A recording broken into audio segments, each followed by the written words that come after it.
मागणी आहे। तर राज्यसभेतील भाजप खासदारांची काँग्रेस विरोधात घोषणाबाजी पाहायला मिळाली। खासदार अनिल बोंडेंचा काँग्रेसवर गंभीर आरोप पाहायला मिळतात। दहशतवादी काँग्रेसच्या कार्यालयात सापडतील भाजपची घोषणाबाजी पाहायला मिळते। 2014 पूर्वीच्या राजकीय वातावरणाचा संदर्भात ही घोषणाबाजी करण्यात आली। 2014 के पहले सर ऐसा कोई बच्चा बोल सकता था कि कोयला चोर कहाँ मिलेंगे, कांग्रेस के दफ्तर में, भ्रष्टाचारी कहाँ मिलेंगे।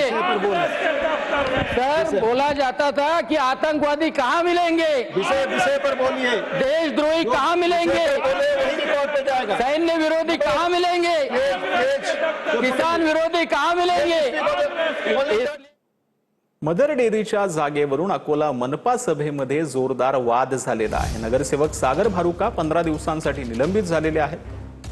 23 ठिकाणी मदर डेअरीचे स्टॉल उभारण्यासाठी परवानगी मागितली। याच मुद्द्यावरून सागर भारुका यांनी आवाज उठवला। सागर भारुका यांच्यावर निलंबनाची कारवाई जाहीर करण्यात आली। भारुका यांच्या निलंबनाच्या कारवाईनंतर नगरसेवक संतप्त झालेले आहेत। इन्कलाब जिंदाबाद। सत्ताधारी आणि प्रशासन यांचा जाहीर निषेध असो। सातारा जिल्हा बँक निवडणुकीमध्ये बड्या चेहऱ्यांचे पत्ते कट झालेत। केंद्राच्या नव्या सहकार आणि बँकिंग नियमन सुधारणा कायद्यामुळे दिग्गज नेत्यांना एंट्री बंद झाली। 10 वर्षांहून अधिक काळ संचालकपद भूषवलेल्या यांना निवडणूक लढवता येणार नाहीये। नितीन पाटील, अनिल देसाई, शिवेंद्रसिंह राजे भोसले, उदयनराजे भोसले, रामराजे नाईक निंबाळकरांसह काही जणांना आता संधी मिळणार नाहीये। हे दिग्गज आपल्या घरातील वारसदारांना रिंगणात उतरवणार आहेत।